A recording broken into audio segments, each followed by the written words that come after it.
এবার সিজারিয়ান সেকশনের মাধ্যমে বাচ্চা জন্ম দিল এক গাভী। নর্মাল ডেলিভারিতে বাচ্চা প্রসবে অসুবিধা থাকায় মানুষের মতোই পেট কেটে বাচ্চা বের করা হয়। ডাক্তারের ডাক দিছি, এরা চেষ্টা করছে, নর্মালে হয় না, তারা অপারেশন করছে। হরহামেশা গর্ভবতী নারীদের সিজার করা হলেও গরুর সিজার করে বাচ্চা প্রসব করানোর ঘটনায় এলাকায় সৃষ্টি হয়েছে ব্যাপক চাঞ্চল্য।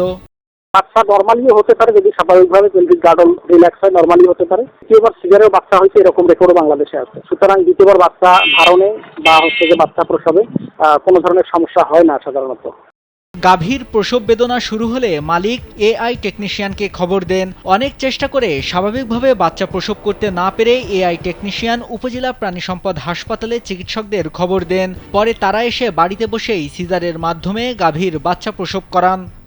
5 জনের একটি টিম গঠন করি, ভেটেরিনারি মেডিকেল টিম। আমাদের উপজেলা প্রাণী সম্পদ কর্মকর্তা পলাশ সরকার স্যারের পরামর্শক্রমে আমরা সিজার করার সিদ্ধান্ত গ্রহণ করি। সিজার করার পরে বাচ্চাটি সুস্থভাবেই আমরা বের করতে সক্ষম হই। বাচ্চা বের করার পরে গাভী স্বাভাবিক প্রক্রিয়া অবলম্বন করে গাভীর সুচার করা হয়, সেলাই দেওয়া হয়। এরপরে গাভীটি এবং বাচ্চা দুটি মোটামুটি আলহামদুলিল্লাহ সুস্থ আছে। এদিকে গরুর সিজার করার বিষয়টি লোকমুখে ছড়িয়ে পড়লে গাভী ও বাছুর দেখতে মালিকের বাড়িতে ভিড় করেন উৎসুক জনতা। শুনছি অনেকখানে যে গরু সিজার হয়, কিন্তু প্রকাশ্যে দেখলাম যে গরু সিজার হলো এবং গরুও সুস্থ আছে, তার বাচ্চাও সুস্থ আছে।